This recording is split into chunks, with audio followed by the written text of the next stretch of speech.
Traffic jam বা যানজট এই বিষয়ে একটি প্যারাগ্রাফ লিখতে হবে। প্যারাগ্রাফটি পড়া হচ্ছে লেকচার বার্ষিক পরীক্ষার চূড়ান্ত প্রশ্ন। শুরুতে বলা হচ্ছে traffic jam means blockade of vehicles on roads and streets, যে রাস্তাঘাটে যানবাহনের যে জট সেটাকেই বলা হয় traffic jam.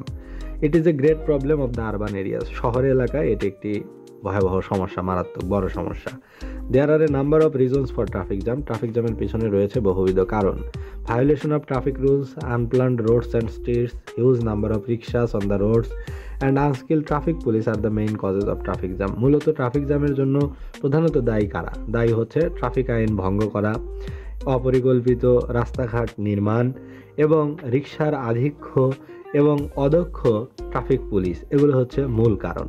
Illegal parking, narrowness of roads and lanes, unauthorized shops and markets on the sides of the roads also cause traffic jam. এছাড়া traffic জ্যামের আরও কিছু কারণ রয়েছে, সেগুলো হচ্ছে অবৈধ পার্কিং করা এবং রাস্তাঘাটের যে অপ্রশস্ততা এবং অনিবন্ধিত দোকানপাট, অর্থাৎ যেগুলো অথরিটি অ্যালাউ করে না সেসব অবৈধ দোকানপাট, ফুটপাতে দোকান বসানো, এগুলো হচ্ছে ট্রাফিক জ্যামের অন্যতম কারণ। Traffic jam mainly happen at the intersections of street, সাধারণত রাস্তার মোড়ে ট্রাফিক জ্যাম বেশি দেখা যায়।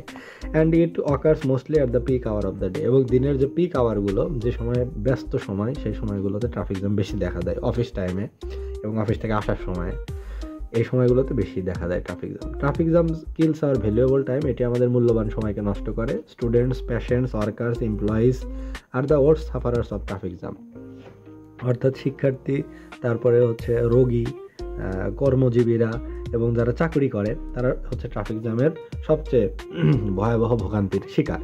দে can not reach their destination in time, তারা সময় মতো তাদের গন্তব্যে পৌঁছাতে পারে না। In our everyday activities we can not become fast and punctual, আমরা আমাদের প্রতিদিনের কর্মকাণ্ডে কিন্তু পাংচুয়াল বা সময়নিষ্ঠ হতে পারি না। Some measure should be taken to get rid of this problem, এই সমস্যা থেকে বের হওয়ার জন্য আমাদের কিছু পদক্ষেপ গ্রহণ করতে হবে। Unauthorized shops and markets from the road side should be removed, অর্থাৎ যেগুলো অবৈধ দোকানপাট সেগুলো হচ্ছে রাস্তার পাশ থেকে এগুলোকে অপসারণ করতে হবে। Unlicensed rickshaws should be removed from the roads, রাস্তা থেকে যেগুলো অনিবন্ধিত রিক্সা সেগুলোকে বাতিল করে দিতে হবে। Traffic rules should be maintain strictly, অর্থাৎ ট্রাফিক আইন যথাযথভাবে কার্যকর করতে হবে। Traffic police should be made skilled, traffic পুলিশদের আরও দক্ষ করে গড়ে তুলতে হবে। If the government takes effective initiative, যদি সরকার কার্যকরী ভূমিকা পদক্ষেপ গ্রহণ করে, this problem can be solve, তাহলে এই সমস্যার সমাধান সম্ভব।